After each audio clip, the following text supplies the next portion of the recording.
For the past several years, our city has spent approximately $150 million a year in excess of the cash we received in.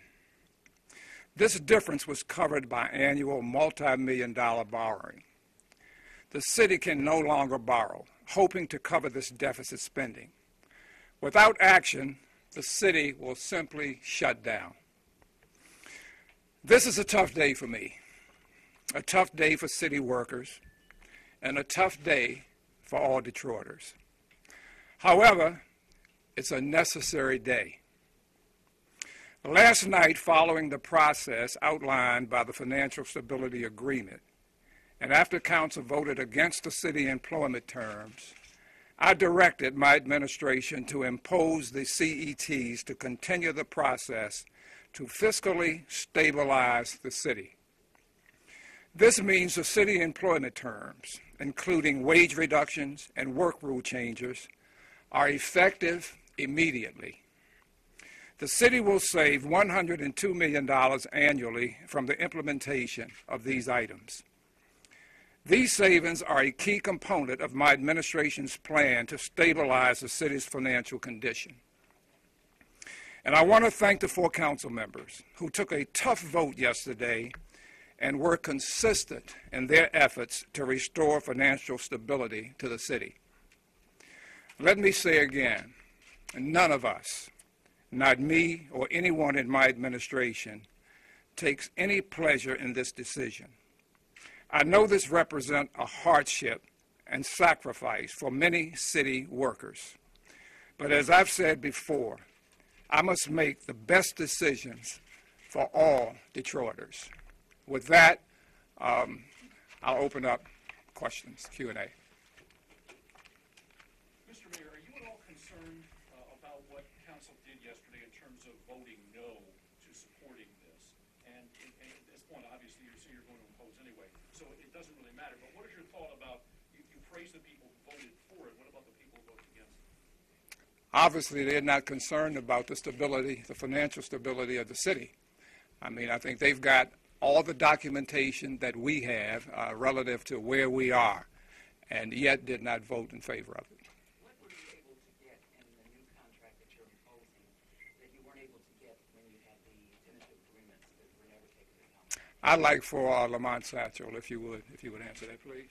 Thank you.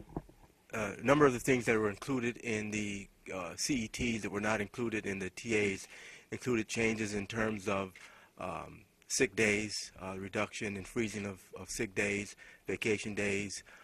We've also made some significant changes with respect to pension and most notably with respect to the management rights clause, which reserves for the city the right to make necessary changes as we go along with respect to anything that it deems necessary to deal with and address any issues that come up within the city. Mr. Andrews, can you address sort of the implementation of these changes, how quickly they'll go into effect and how people will feel them in their paychecks, et cetera? Sure. Human Resources and Labor Relations will be informing the affected unions today. The implementation of the wage reductions will be done over the next 3 or 4 weeks, and the implementation of the health care changes will take somewhat longer because we'll have to go through the equivalent of an open enrollment system. Does that affect all of the unions at once, all 48 of the collective bargaining units, or is it going to be rolled in over time? There are certain unions that are not affected at this time, and Lamont, maybe you want to comment on those? Sure. The unions affected are those whose contracts have expired as of June 30th of this year, and does not include our unions over at DDOT, where we're obligated to bargain with them, and it does not include, again, those unions who have contracts that would expire either in 2013 or sometime later in this year. So how many, like what number, how many unions does it affect? It's approximately about maybe 35, 40 unions. So why not veto? We have what are known as 13C agreements with these 13C agreements. These are under the Mass Transit Act. We receive federal money, and as a condition of receiving that money, we have to agree to certain labor agreements and requirements, one of which is to bargain with these unions. So we're obligated, pursuant to those agreements that we entered into with them, to bargain with them, and we will be doing so. Mr. Mayor, are you concerned about any kind of challenge, legal or otherwise? I'm sure there will be legal challenges, and we'll face those on a case-by-case basis. But I think it would be the wrong thing for us to do and sit back and do nothing. We have to act, and we have to act now, so we're moving forward. Mr. Mayor, there is this question, there is a continual discussion of, financial precipice and the like, and there are many in the city who may feel like we keep pushing that button over and over and over. Is it in fact correct that if you don't do this, the city goes off the cliff, loses money, goes out of, essentially the lights go out? Jack Martin, if you would, please. If we don't do this, and we don't refinance our March borrowing, we will be out of cash approximately October 15th. So we have to do this, and I think this allows us to fix our problem in an orderly manner. We know it's painful on our employees, but this allows us to fix the problem in an orderly manner. If we do nothing, there will be chaos, and as the mayor said, we'll essentially just run out of cash and be out of business as an entity. Could I follow up and ask, is this part of the $28 million that still seems to be? No. No. That $28 million is not in play here. Mayor, you've talked about today how difficult this is for you, how this is a very tough day for you. And the unions feel like you betrayed them. Can you speak a little bit more about that? I think the unions knew full well as we, over the holiday season, personally, I was involved in several sit-down negotiations with the union. And I think we had tentative agreements that were signed by the administration as well as the union. But the tentative agreement had to be approved by the state. And the state made it very clear to us that they were not satisfied with the TAs, especially in the area of work rules.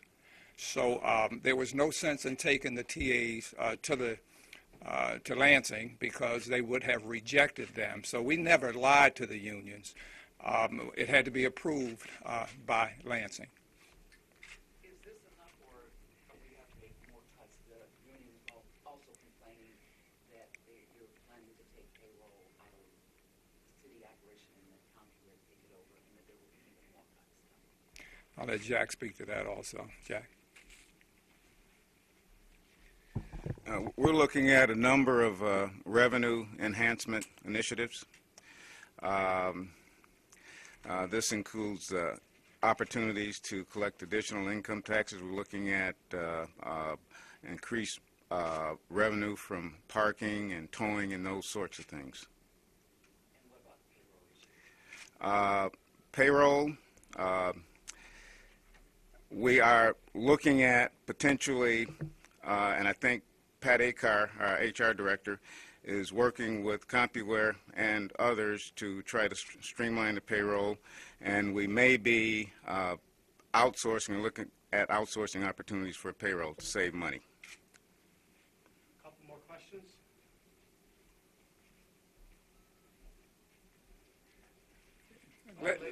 Let me just amplify that once again. This is something that I think absolutely has to be done. As we look back at the way the city has been run over the last couple of decades, we can't continue down that path. So it's incumbent upon this administration to make the hard choices, and we're making that choice today, hopeful that we will change the fortunes of the city as we go forward. Thank you.